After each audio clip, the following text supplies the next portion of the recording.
John est anglais. Il s'est installé en France, à Lyon, il y a quelques années, et il a été recruté par une entreprise française, filiale d'un grand groupe allemand. Quelques années après, il est muté par son entreprise à Milan, puis à Francfort. Son contrat de travail prévoit qu'il sera régi par les règles de droit allemand, sous réserve de l'application des lois impératives locales. Un beau jour, John n'est plus satisfait de sa relation avec son employeur, et notamment au niveau de ses conditions de rémunération, et saisit le Conseil des prud'hommes de Lyon. Voilà ce dont on va traiter sur cette séquence consacrée au contrat de travail européen.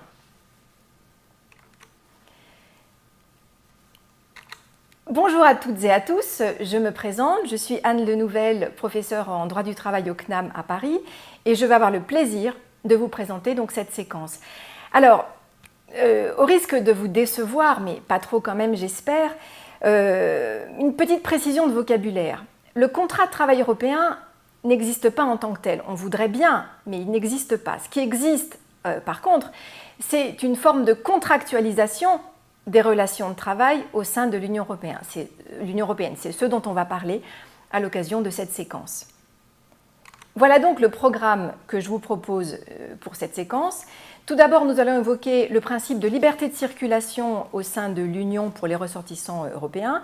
Ensuite, en seconde partie, on parlera justement de cette contractualisation des relations de travail au sein de l'Union, au travers donc de ce fameux contrat de travail européen, avec les clauses obligatoires imposées par une directive qui date de 1991.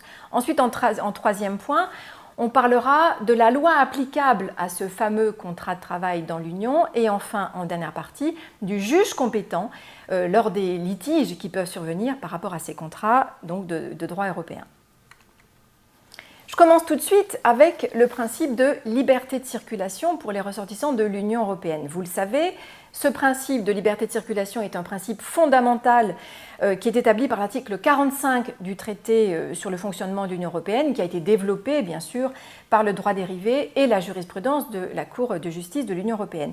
Cette liberté de circulation implique l'abolition de toute forme de discrimination qui serait fondée sur la nationalité entre les travailleurs des États membres en ce qui concerne l'emploi, la rémunération et les autres conditions de travail. Très concrètement, cela veut donc dire que les citoyens européens ont le droit de chercher un emploi dans un autre pays de l'Union européenne, d'y travailler sans avoir besoin d'un permis de travail, d'y vivre dans ce but, d'y rester même après avoir occupé cet emploi, de bénéficier du même traitement que les autres citoyens du pays en ce qui concerne l'accès à l'emploi, les conditions de travail et tout autre avantage social ou fiscal, et enfin de transférer certains types d'assurance maladie et de régime de sécurité sociale. Pour revenir à John, il a donc bénéficié de ce principe de liberté de circulation. Il s'est installé en France. Alors pour la petite histoire, c'est par amour, parce qu'il a rencontré une jolie lyonnaise et il s'est installé donc avec elle à Lyon. Il a trouvé un emploi dans une entreprise française à Lyon et son contrat de travail, attention, n'est pas un contrat de droit européen, c'est un contrat purement de droit français. Voyons la suite. Alors, qui peut profiter de cette liberté de circulation au sein de l'Union? Les demandeurs d'emploi, les citoyens de l'Union qui travaillent dans un autre pays, bien sûr, ceux qui retournent vivre dans leur pays d'origine après avoir travaillé à l'étranger, bien sûr également les membres de la famille de ces personnes, sachant que les droits peuvent varier en fonction de la situation des personnes concernées, travailleurs indépendants, étudiants, retraités ou toute autre personne économiquement inactive. Existe-t-il des limites à ce principe de liberté de circulation? Eh bien oui, il existe des limites, notamment pour des raisons de sécurité publique. Le traité de l'Union européenne nous précise que, notamment, ces mesures peuvent être fondées sur le comportement individuel de l'individu si ce comportement présente une menace suffisamment grave et actuelle pour les intérêts fondamentaux de l'État membre concerné. Autre limite, une limite d'ordre public ou de santé publique et également une limite en ce qui concerne l'emploi dans le secteur public. Sachant que cette dérogation a été interprétée de manière assez restrictive par la Cour de justice, pour laquelle seul l'accès au poste qui implique l'exercice de l'autorité publique et la responsabilité de préservation de l'intérêt général de l'État peut être limitée donc aux ressortissants nationaux. Voilà pour cette première partie. Voyons maintenant, deuxième partie, le contrat de travail européen et les clauses obligatoires. Là, on est dans l'application d'une directive, une directive du 14 octobre 1991, que vous connaissez certainement, qui a été intégrée pour partie dans notre Code du travail et qui nous précise que l'employeur a l'obligation d'informer les travailleurs des conditions applicables à leur contrat de travail. Ces informations doivent être données aux travailleurs au plus tard dans les 2 mois qui suivent son entrée en fonction, bien sûr donné par écrit. En quoi consiste cet écrit? Eh bien, ça peut être bien sûr un contrat de travail écrit qui doit être donné donc aux salariés, mais ça peut être aussi une lettre d'engagement et ça peut être aussi tout autre document qui contient donc ces types d'informations. Alors, en cas de modification du contrat de travail, l'employeur doit également fournir un écrit au salarié qui va donc l'informer sur la modification applicable à son contrat et la directive nous dit au plus tard 1 mois après la prise d'effet de la modification. Quelles sont les clauses qui doivent apparaître donc par écrit dans ce contrat ou dans la lettre d'engagement ou toute autre forme d'écrit qui doit être transmise aux salariés? Voilà ce que dit la directive. Tout d'abord, l'identité des parties, bien sûr, le lieu de travail, le titre, grade, la qualité ou la catégorie d'emploi et de fonction, la date de début du contrat, la durée des congés payés, le préavis en cas de rupture du contrat, les éléments de salaire et la périodicité du versement, et notamment la devise, si le contrat est effectué ailleurs que dans le pays, la durée du travail journalière et hebdomadaire, la convention collective applicable, la durée de la mission à l'étranger, le cas échéant, ainsi que les conditions de rapatriement. Alors là, on retrouve le cas de John.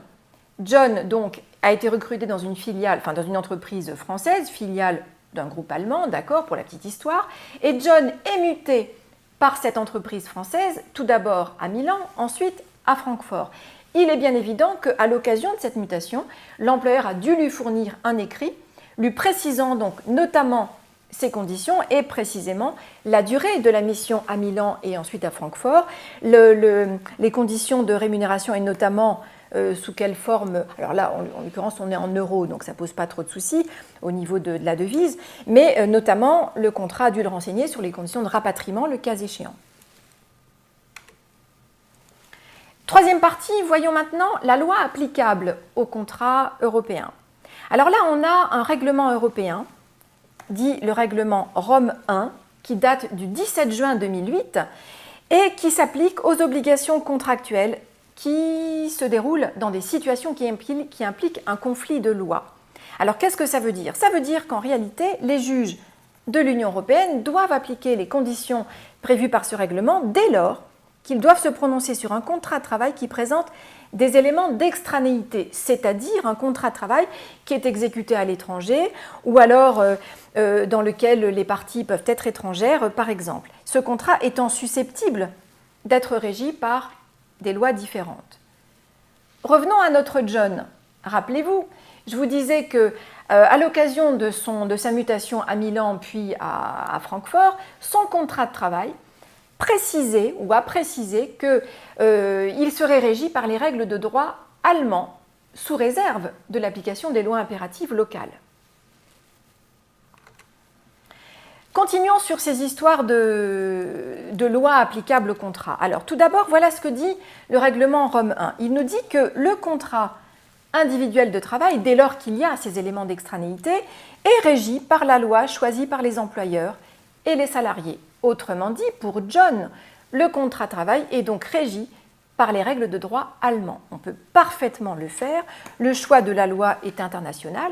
Donc là, on a choisi la loi allemande, sachant qu'on aurait aussi bien pu choisir éventuellement, ou le cas échéant, la loi d'un pays qui n'appartient pas à l'Union. Le règlement nous y autorise absolument. Là, en l'occurrence, ce n'était pas le cas dans notre exemple, où on a choisi la loi allemande. Alors, cette liberté de choix, qui est rendue possible par ce règlement, a toutefois des limites. Elle ne peut pas avoir pour effet de priver le salarié de la protection que lui assurent les dispositions auxquelles il ne peut être dérogé par accord en vertu de la loi qui sera applicable à défaut de choix, c'est-à-dire les dispositions impératives et également, cela ne peut pas porter atteinte à l'application des lois de police. En langage plus clair, ça veut dire que le choix de cette loi applicable ne peut pas porter atteinte aux lois locales qui sont considérées comme des lois d'application impérative. Pour vous donner un exemple, en France, une loi d'application impérative, c'est le SMIC, ou alors la réglementation sur le temps de travail. Autrement dit, un salarié étranger qui serait, ou français, mais qui serait envoyé en France par une entreprise étrangère est soumis en France, ou plutôt l'employeur étranger serait soumis aux règles françaises concernant donc le minimum au niveau de la rémunération et cette réglementation spécifique en matière de temps de travail. Alors, à défaut de choix, le règlement européen nous dit qu'on appliquera soit la loi du lieu d'exécution du travail, soit la loi du lieu d'embauche, soit, troisième éventualité, la loi du pays avec lequel le contrat présente les liens le plus étroits. Donc soit on a un contrat qui prévoit lui-même la loi applicable à la relation de travail, soit le contrat n'a rien prévu et dans ce cas, selon les cas, les juges rechercheront la loi applicable en fonction de l'un ou l'autre de ces critères. Voyons maintenant pour finir le juge compétent. Quel est le juge compétent en matière de litiges pouvant survenir à l'occasion donc d'un contrat de travail entre parenthèses européen? Alors là encore, on a un règlement qui nous donne des éléments qui nous donne des règles. C'est le règlement cette fois-ci du 22 décembre 2000 qui nous précise que le principe au niveau de la compétence des juges va être celui du tribunal du domicile du défendeur. En principe, donc, la juridiction compétente est celle de l'État membre où le défendeur a son domicile, quelle que soit sa nationalité. Pour reprendre le cas de John, vous vous en rappelez. Alors, je refais un petit résumé. John a été recruté en France par une entreprise française, contrat de droit français, a priori, bien sûr, compétence du Conseil des prud'hommes français, puis il est envoyé à l'étranger avec un contrat donc, qui prévoit l'application de la loi allemande. Bon, un litige se produit et John saisit le Conseil des prud'hommes de Lyon. Pourquoi le Conseil des prud'hommes de Lyon? Parce que c'est le lieu du domicile du défendeur. Le défendeur, c'est qui? C'est son employeur, l'entreprise française basée à Lyon. Donc là, dans l'histoire, si vous avez tout compris, et pour résumer, John a parfaitement le droit donc de saisir le Conseil des prud'hommes de Lyon. Voilà la fin de cette séquence. Nous arrivons au terme de cette séquence. Merci de l'avoir suivi. Vous avez les félicitations du petit professeur MOOC, du MOOC Droit des contrats de travail. Certains d'entre vous le connaissent peut-être et il est ravi d'avoir lui aussi participé à cette séance et vous encourage pour la suite de votre MOOC Droit européen.